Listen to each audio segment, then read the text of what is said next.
हस्तिनापुर गांव में रहने वाली सरोज के 5 बेटे थे। उसका पति जगदीश पेशे से एक कपड़ा व्यापारी था। कुछ वर्षों पहले जगदीश का स्वर्गवास हो गया था। समय के साथ सरोज के सभी बेटे जवान हो गए और उन्होंने पिता के कपड़ों के सीमित कारोबार को बड़े उद्योग के कारखाने में बदल दिया।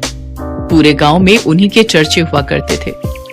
अरे सरोज के 5 बेटों ने मिलकर सरोज का मान ही बढ़ा दिया भाई। पहले तो पिता के छोटे मोटे कारोबार को इतना फैलाया और फिर उसी कमाई से इतना चौरस घर खड़ा कर दिया। 100% सच कहा रमेश भाई। अमीर रईस होने का सरोज के मन में जरा भी अहंकार नहीं है। जरूर ही पिछले जन्म में इसने पुण्य किए होंगे, तभी जाकर इस कलयुग में इसे 5 पांडव पुत्र का सौभाग्य प्राप्त हुआ है। सरोज के प्रति गांव वालों के मन में काफी इज्जत थी। पैसे वाली होने के बावजूद भी उसके अंदर बिल्कुल घमंड नहीं था।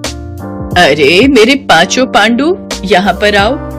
माँ, कारखाने पर जाने के लिए देरी हो रही है, शाम को बात हो सकती है।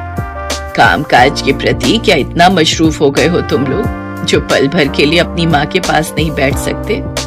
मोहन भैया, तुम माँ की बात सुन लो, हम चारों कारखाने जा रहे हैं। अरे ठहरो, मुझे तुम 5 से बातचीत करनी है। ये तस्वीरें देखो, मैंने तुम 5 भाइयों के लिए लड़कियां पसंद की हैं। सभी खानदानी और रईस खानदान की हैं।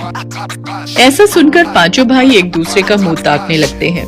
तभी उसका तीसरा बेटा कहता है, माँ, ऊपर वाले की दया से आपके 5 बेटे अपने पैरों पर खड़े हैं। माँ, शुरुआत से ही हम 5 भाइयों की सोच यही रही है कि हम गरीब घरों की बेटियों को ही इस घर में दुल्हन बनाकर लाएंगे।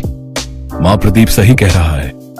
अरे पगला गए हो क्या तुम लोग? अगर मैं किसी गरीब की बेटी को ब्याह कर लाऊंगी तो लोग सैकड़ों बातें बनाएंगे। गरीब अमीर का मेल भी नहीं देखा कहेंगे। माँ, आपको जमाने की पड़ी है, बल्कि ये सोचो कि किसी गरीब की बेटी का हाथ थामने से किसी गरीब पिता को साहूकार का कर्जदार नहीं होना पड़ेगा। सरोज